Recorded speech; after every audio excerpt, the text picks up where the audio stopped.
So let's talk about Bolt Action. Bolt Action is a game from Warlord Games that allows you to do battles from World War II in 28 millimeters, so tall like the Warhammer kind of miniatures with these amazing tanks. And last year Warlords released the new version of the rules, that is the third edition. And with the book has anything you need to play with any explanation about the mechanics of the game and the main list for the biggest armies of the period, so the German one, the Italian, the Japanese, the US and British and so on. After that, Warlords Games began to release army books like this one. We already have the physical one for the US and the Germany, and they get much more in deep in the army list, so there is much more flavor inside with specific units. Now we have received the preview of the new British book with all the armies of the Commonwealth of World War II from the early war to the finish. Now we can see some page. We will have the same troops that we have in the book, but with much more expansion and flavor. So we can, for example, have the Canadians, or we can have special kind of tanks and so on. And this is a very good news because I just finished to paint my first of all time Bolt Action army, that is obviously my Canadians. Every time I try a new game I start with the British army, so you can see, and the book will be available at the end of July, so basically in a few days, and you saw it first here. Speaking of news, we can't miss talking about Games Workshop news, because this month we have finally seen not only the Space Wolves new miniatures, but also the Katai for Warhammer Fantasy.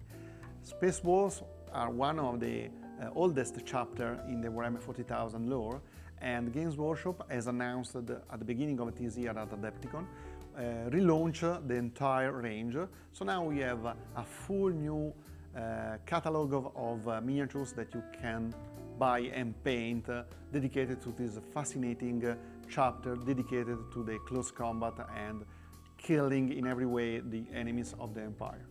Games Workshop also released the first screenshots and miniatures of the Katai War. This is something that dates back to the early 90s when I began to play tabletop strategy games and Warhammer Fantasy.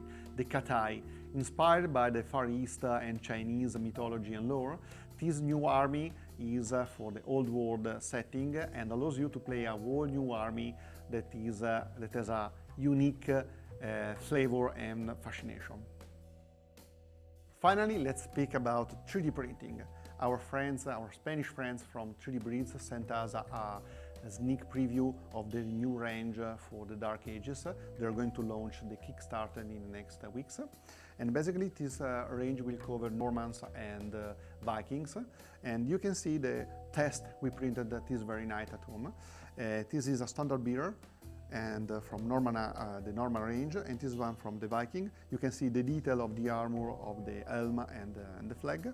And basically the miniatures, as always, will come to the scale of 28 millimeters, the same Warhammer and Bolt Action range, and also 15 millimeters if you play with tiny armies. 3D Breeds already convinced us in the last years because they did fantastic ranges both in World War II, Ancient War, and for the medieval one. So we know that they are very good in doing not only the quality of the miniatures, but the range and the poses. So you will have a lot of miniatures that you can print at home.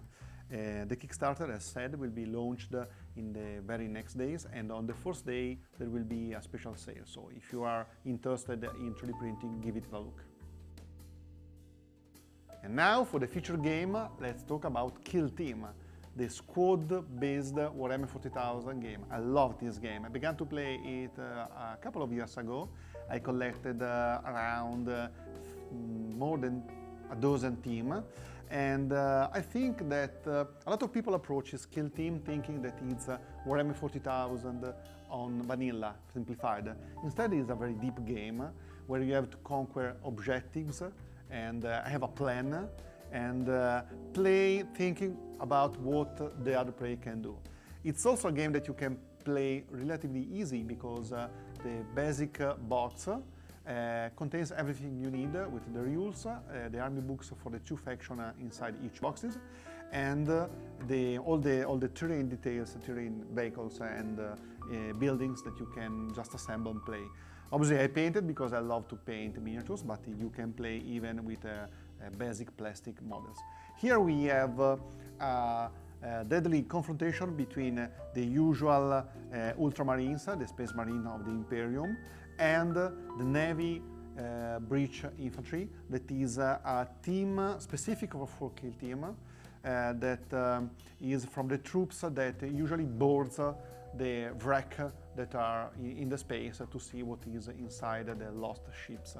They should be alive, but for some reason that we don't know, they are fighting to the last man a battle. And a battle of kill team usually is about 1 hour, 1 hour and a half when you know the rules. The rules are very simple, but at the same time they have a very good solution for one of the biggest weaknesses of any skirmishes I have seen so far. I'm speaking of the visual line, the line that each miniature can see. Basically, I'm not going too much in details, but it depends if miniatures can be seen and how far is from an obstacle. So every time you will know who you can shoot at or if somebody can shoot at you. Basically, in the game you have to play 4 turns, so it's very quick. Under 1 hour and a half. Usually with my friends, once you know the rules, you can play even in 1 hour. And instead of moving all your army like you do in Warhammer or in other rule set, as you usually do in this kind of games, you play 1 miniature per time. So the one player will play 1 single unit, a single soldier, and the other one will respond with something else. So it's something very chess-like, where you have to think which one to move and where to shoot and what to do. Basically, there are a lot of factions, and the last one that Games Workshop published is the fabled Tyrannids. That is something that we'll buy very soon. And basically, this team doesn't walk; they just go behind the floor and appear behind your line. So it's very, very powerful and unique style of play. I think that one of the strong points of this game is that each team has a different flavor, different kind of weapons and so on. But at the same time, it's very simple because you don't have to create the list when you buy the box or the single boxes for the teams that are even closer and cheaper. You have all the units you need and the list is already made. Also, Games Workshop is very, updating the game every time. So every quarter they publish an FAQ with updated lists. So even if in the case some of the teams are unbalanced or too strong or too weak, after a couple of weeks you will see some changes. But the good thing is that you don't have to create the list as it happens usually in Warhammer or Warhammer Fantasy Battles and so, where you have to do the list with the points and so. Basically, each team has the list already available. You can just put it out from the box and play it. You just choose the equipment for your team, so you can choose, for example, grenades or smoke or barrage or something like that. Okay, this episode is finished, so now it's time to say goodbye and see you again at the end of August for the second episode of Tabletop Corner in the next The Hot Seat episode. Again, we hope that we have sparked your interest in these games and the news we have spoken of, and see you next month. And if you have any advice about news or games that you want to see here, just send an email and we will do our best. See you!